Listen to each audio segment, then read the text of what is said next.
Point of order. We cannot be discussing non-final decisions and merely temporary drafts.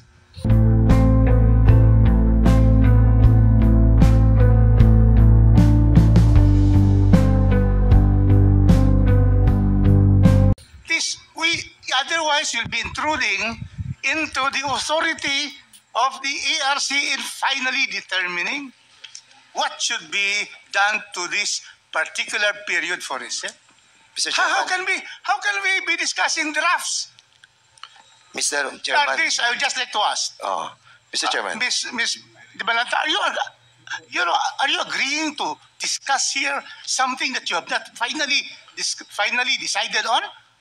Mr. Chairman, that's the reason why we have this. Honorable Dan Fernandez. That's the reason why, Mr. Chairman, that we have this oversight power to check the abuse of some agencies of our government, especially na maapektuhan yung sinacharge sa ating taong bayan.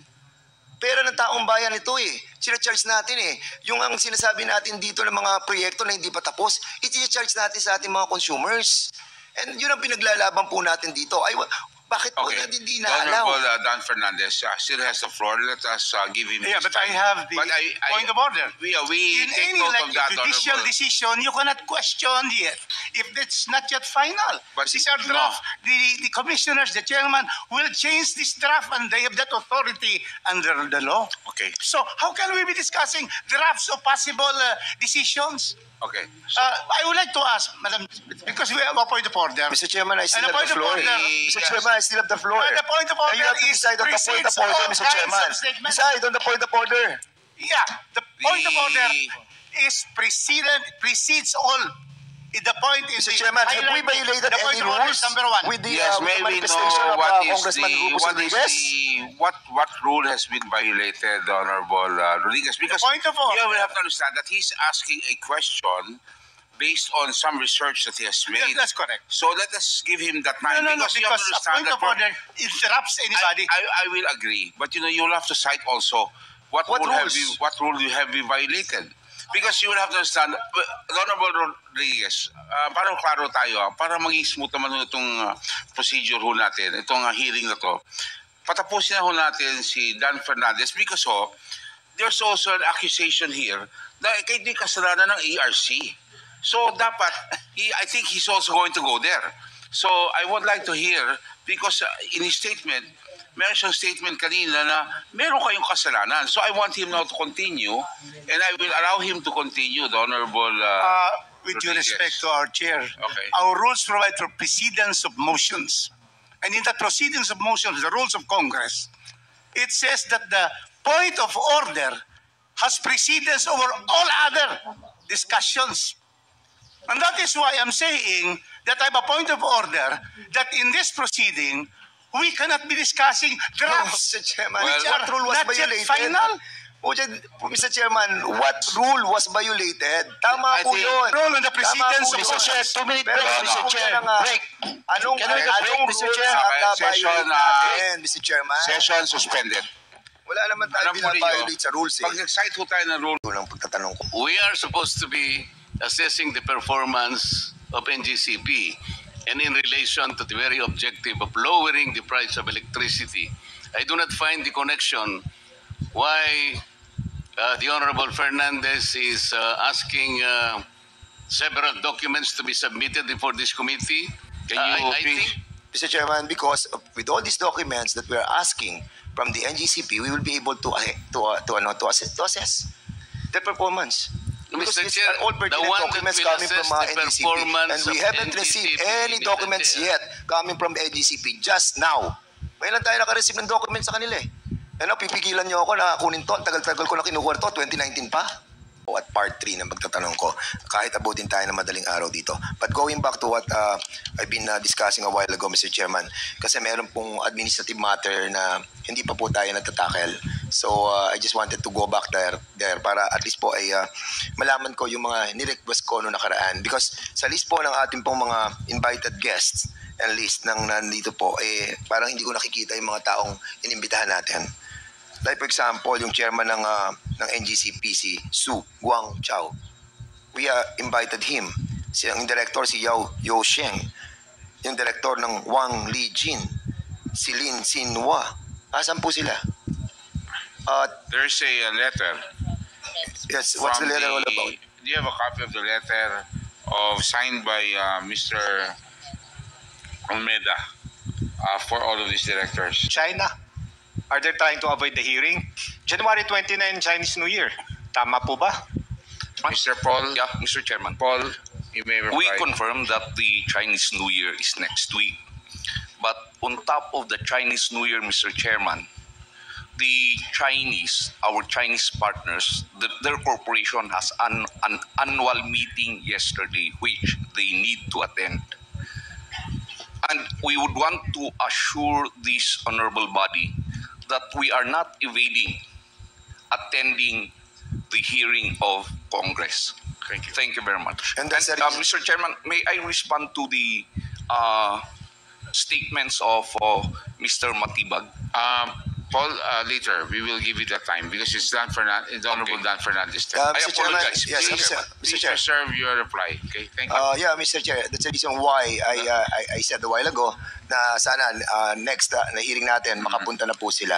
At I hope that they will consider that these hearings that we are conducting are so important regarding the franchise of NGCP. And in the last hearing as well, Mr. Chairman, we have a list of documents that we subpoenaed. At isa doon, Mr. Chairman, hiniling po natin yung pong shareholders agreement of National Grid Corporation and yung pong State Grid of China.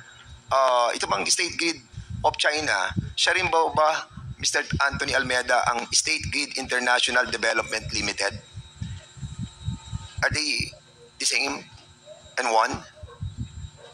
No, it's a holding company. So iba po holding company yung yung State Grid International Development Limited? O siya ang Mr. State Chair. Grid of China? No, the other one is a holding company. State Grid of China is the mother company. Okay, so Yes. can you kindly submit to this committee yung shareholders agreement of the NGCP and the China Grid, yung State Grid of China? Okay, shareholders agreement. We need to find out because sinasabi mo kanina walang control ang Chinese Yes, sa Mr. operation and maintenance of the Yes, the Mr. operation. So we will find out with Yes, the Mr. shareholders agreement. Submit it to us. And Yes, Mr. please, i-remind po namin ang NGCP na sana po hindi po sa araw ng hearing kayo nagsasubmit ng mga dokumento. Bigyan naman po kami ng oras para basahin ang mga dokumento na dinadala niyo po sa amin. Yes, Give Mr. us Chair. at least 2 days or 3 days prior to the hearing itself. Apo, Mr. Thank you. Chairman. And secondly, Mr. Chairman, all requests for authority to purchase land executed by the NGCP or any of its officials. Third, yung pong mga memoranda executed by the NGCP or any of its officials in relation to construction projects by the NGCP. Ikaapat po, any and all documents submitted by the NGCP during the bidding for the privatization of Transco. And number 5, any and all documents submitted by the NARI group in relation to the bid proposals submitted to NGCP.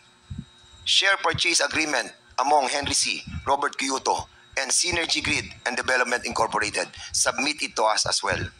Number 7, proof of approval by the Philippine Stock Exchange and Philippine Competition Commission of the share purchase agreement or the share swap transaction among Henry C., Robert Kyoto, and Synergy Grid.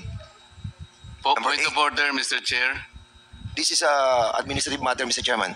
No, but I would like to make a point of order, Mr. Chair, because I am guided by the subject matter of the inquiry. This is a motu proprio inquiry on the performance of the National Grid Corporation of the Philippines. So we are supposed to be assessing the performance of NGCP and in relation to the very objective of lowering the price of electricity. I do not find the connection why the Honorable Fernandez is asking several documents to be submitted before this committee. Can you I please? think Mr. Chairman, because with all these documents that we are asking from the NGCP, we will be able to assess their performance. Because Mr. these Chair, are all the pertinent one that documents will coming from assess the NGCP. performance And we of haven't received NGCP, any Mr. documents Chair. yet coming from NGCP just now. Ngayon lang tayo nakareceive ng documents sa kanila eh. Ano, pipigilan niyo ako na kunin to. Ang tagal-tagal ko na kinukuha to. 2019 pa. Mr. Chairman, if I may proceed. Minutes of meeting for the election of corporate officers of NGCP.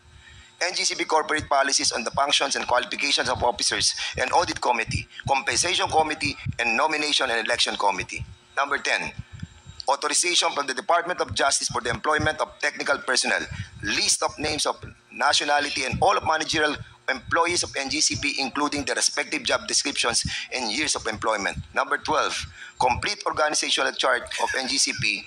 Number 13, tripartite agreement of Transco, NGCP, DICT in relation to the National Broadband Plan. Broadband Plan and lease agreement between NGCP and DICT in relation to the National Fiber Backbone. Now, Mr. Chairman, I will proceed. Mr. Chairman, ang tanong ko lamang po sa ERC.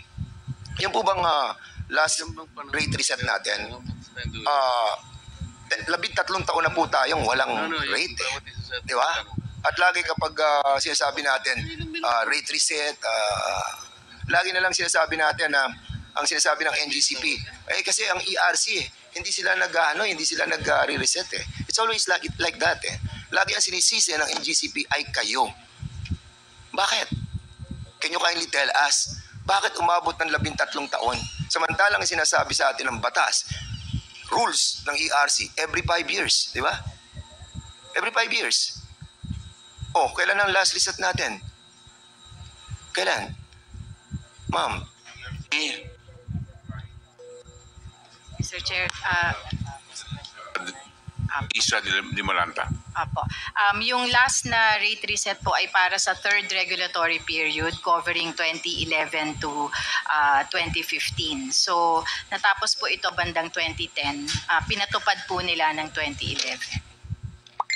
So, 2016 to 2023.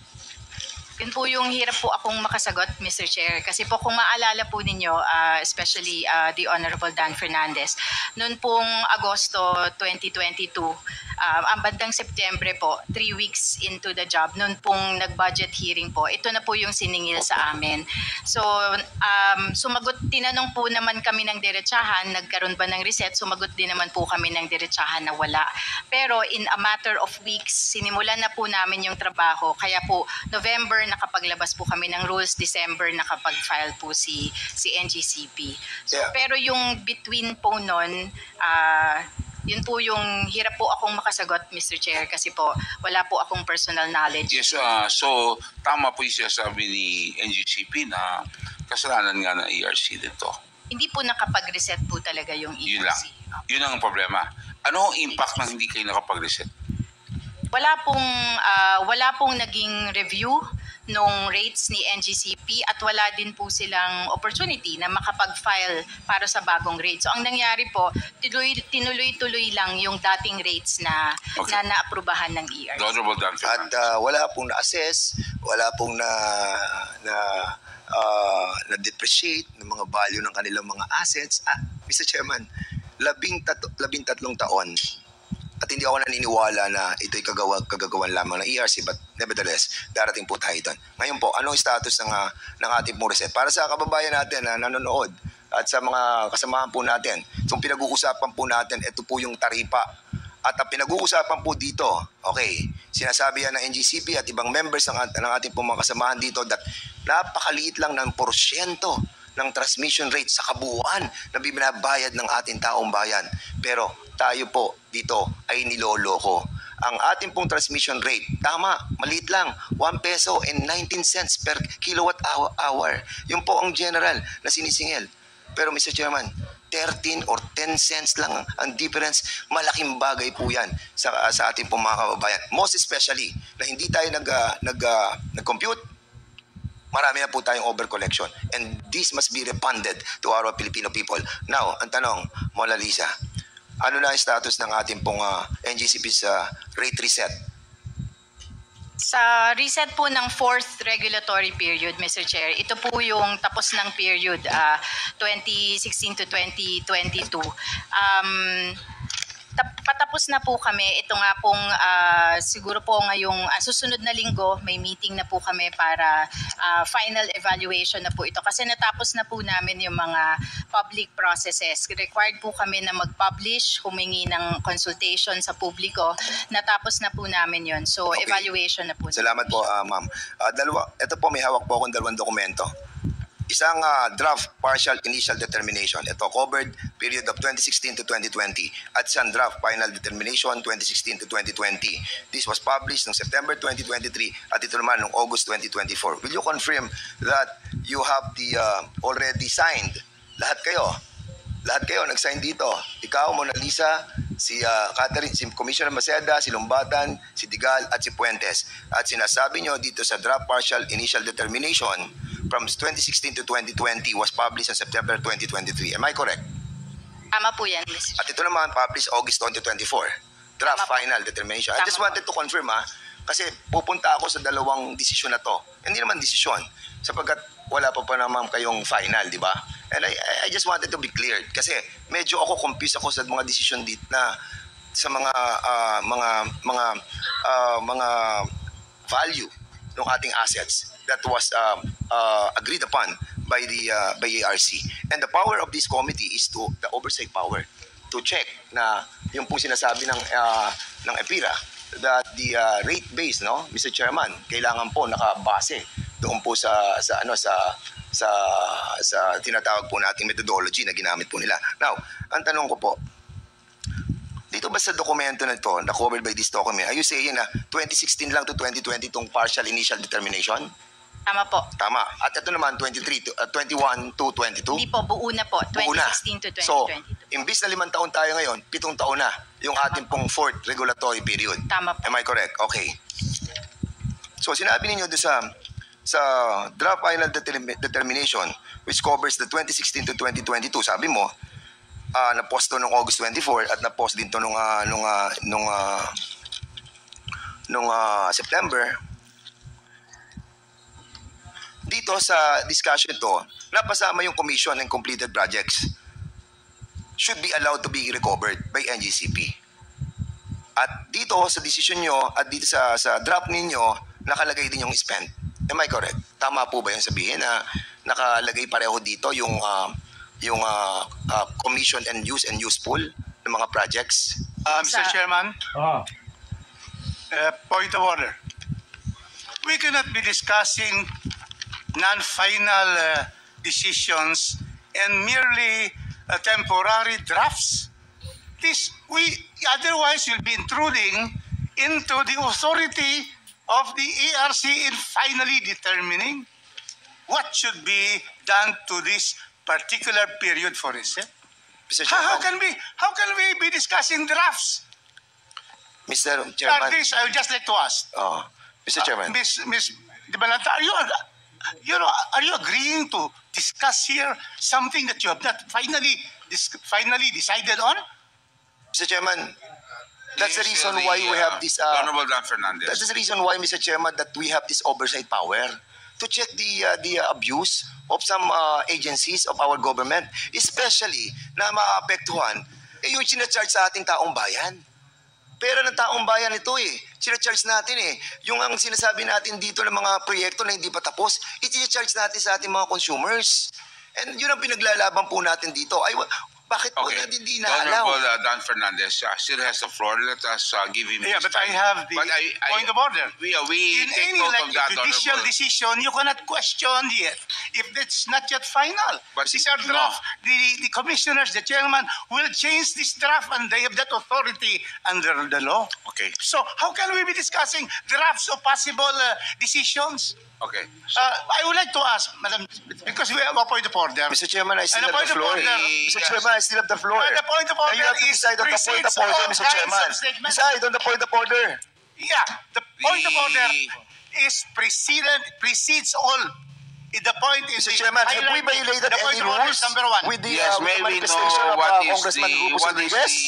what rule has been violated, Honorable Rodriguez? Because Point of order. here we have to understand that he's asking a question based on some research that he has made. That's correct. So let us give him that time. No, because you have because to a understand point that of order interrupts anybody. I will agree, but you'll have to cite also what rule you have you violated. Because you will have to understand, Honorable Rodriguez, parang klaro tayo, para maging smooth naman itong procedure ho natin, itong hearing na to. Patapusin na ho natin si Dan Fernandez because there's also an accusation here na kay di kasalanan ng ERC. So dapat, I think he's also going to go there. So I would like to hear, because in his statement, meron siyang statement kanina na meron kayong kasalanan. So I want him now to continue, and I will allow him to continue, the Honorable with due respect to our chair, Okay. our rules provide for precedence of motions. And in the proceedings of motions, the rules of Congress, it says that the point of order has precedence over all other discussions. And that is why I'm saying that I have a point of order that in this proceeding, we cannot be discussing drafts, Mr. Chairman, which what are rule was not yet violated? final. Mr. Chairman, what rule was violated? Tama I po think- yun. Rule on the precedence Tama of po yun. motions. 2-minute Pero break, Mr. ano Chair. na nga, Break. Anong Can we have a break, anong Mr. rules Chair? ang Okay, session, na-violate natin, Mr. Chairman? Session suspended. Wala naman tayo Alam mo ninyo, binabiolate sa rules eh. pag nag-cite ho tayo ng rule